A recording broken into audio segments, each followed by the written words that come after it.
Hi, my name is Coldbeer and let's start with Assassin's Creed Origins. Ancient Egypt, a land of majesty and intrigue, is disappearing in a ruthless fight for power. He will unveil dark secrets and forgotten myths as you go back to one founding moment, the origins of Assassin's Brotherhood. People are talking that this is one of the best Assassin's Creed games they have ever played. It has a great combat system, almost no bugs, and only bad comments are from grumpy old dudes who can't cope with the fact that this is now a role-playing game. Although I must admit that if you are not a fan of an ancient Egypt, this setting can seem a bit boring. Some settings are really overused and not interesting anymore. You know, like Egyptian, ancient Greek, Viking or Latvian mythology. You know, especially the Latvian one with all that Lachplisis and Zirga Galva everywhere you go. Anno 1800s. Here you will take charge of your own future as you navigate the rapidly evolving technological landscape and malicious political arena of the 19th century. In other words, here you will have to build an empire that will reach from the stinky cities of Europe to the untouched jungles of South America. Game is rich with technological innovations and conspiracies, so it will provide you an opportunity to prove your skills as a ruler, or, you know, to disappoint everyone more likely. You will create huge cities, plan efficient logistic networks, settle on an exotic new continents, send out expeditions around the globe and dominate your opponents by diplomacy, trade, warfare and your pure awesomeness. The bad thing about this game is that it is armed with DRM and requires a Ubisoft account. Sometimes I think that they do everything to repel you from buying their games. Those features do nothing, you can find the game in every pirate website anyway, so why even bother? Anyway, about 80% of reviews are positive, so if town builders are your spoon of potato salad, it may be an interesting choice for you. Immortals: Fenyx Rising.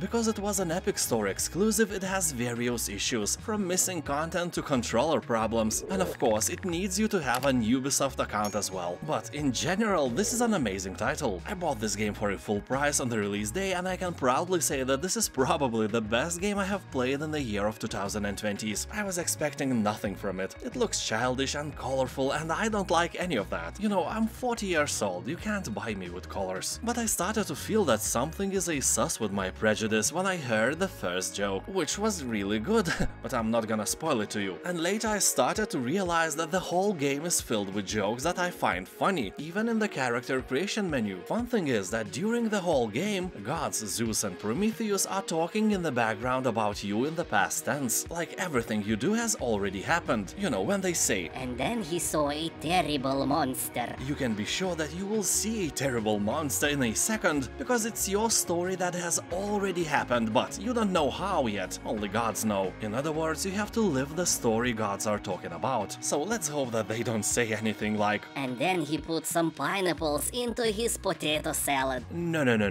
This is not a horror game, so let's hope they will not say that. Although avoid this game if you don't like puzzles. Fenyx Rising is filled with them, but if you liked solving puzzles in Skyrim, for example, you will feel right at home here as well.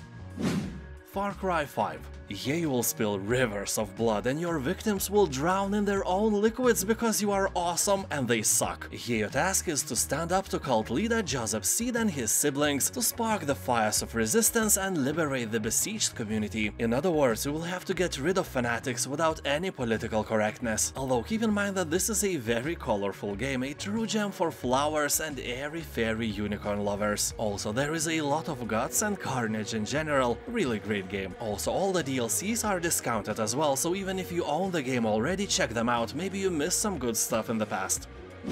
Mordheim, City of the Damned. Set in a Warhammer World's decimated Empire City, this is a turn-based tactical game where you lead warbands into bloody and lethal skirmishes. The game blends RPG elements, fast-paced tactical combat, and unit customization. The story of the game revolves after an event when a twin-tailed comet crashed on Mordheim. The City of Damned turned into a terrifying battlefield where rival warbands fight fiercely for the control of key neighborhoods, looking for glory and fortune by acquiring the very valuable comet fragments. You will loot items and weapons hidden in the ruins or take those from the puny bodies of your dead enemies. People on Steam are talking that the game is slow but hard. It has some minor bugs, it's not flawless by any means, but for this price you can't argue. It's a great deal for any XCOM style game fan.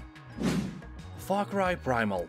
Welcome to the Stone Age, a time for extreme danger and limitless adventure, when giant mammoths and saber-toothed tigers ruled the earth and humanity was at the bottom of the food chain. Well, not the very bottom, raccoons were still below us, but a fat, juicy human would also be more preferred meal for a saber-toothed tiger, so I don't know if this lower position of raccoons really help us here. As the last survivor of your hunting group, you will learn to craft a deadly arsenal of, sticks and stones to fend off fierce beasts and outsmart enemy tribes to conquer the land and become the apex predator. That won't be easy, except if you play on easy, then it will be easy. Might and Magic 10 Legacy.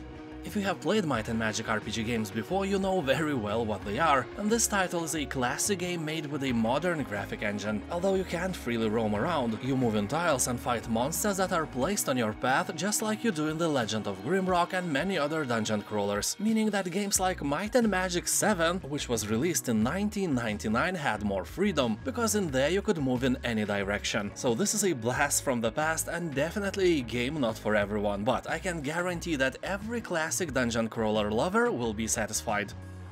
Hero's Hour.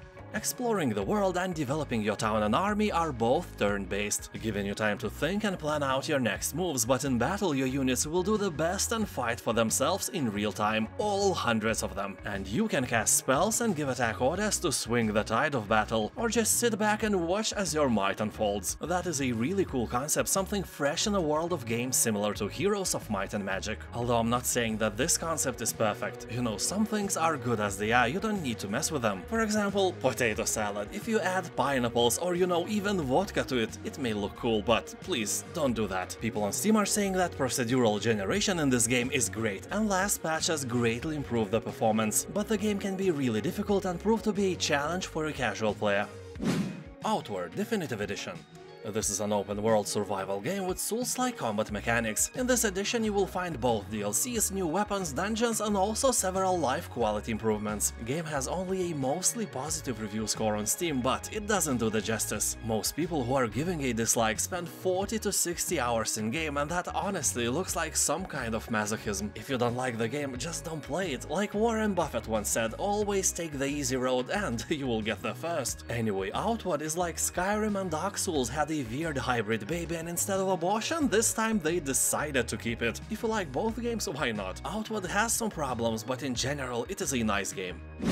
The Sinking City. I want to be totally honest with you, this is not a very good game. For some people it constantly crashes, combat is kinda awful and inventory is a blasphemy of some sort, but it has a mostly positive review score and this price is almost good enough. Anyway, this is an adventure and investigation game set in an open world inspired by the universe of H.P. Lovecraft. The half-submerged city of Oakmont is gripped by supernatural forces and you are a private investigator who has to uncover the truth of what has possessed the city and the minds of its inhabitants. Keep in mind that people are saying that if your expectations for this game are low, you will be pleasantly surprised. The game do a great job by making you feel like a truly great detective. And also everyone is agreeing on the fact that this game should be priced 10 euros or below to actually feel like a good purchase. And, this time is now. And now let us take a short look at what is on sale at GOG.com. The Walking Dead Season 1 and 2 have great discounts, really great adventure games, also pixel art legend Hyper Light Drifter, and a delight for Heroes of Might and Magic fans, Songs of Conquest, and many others. Click on my safe affiliate link in the description below and explore the greatness on your own. Thank you for watching, have a nice day, and I'll see you next time. Bye.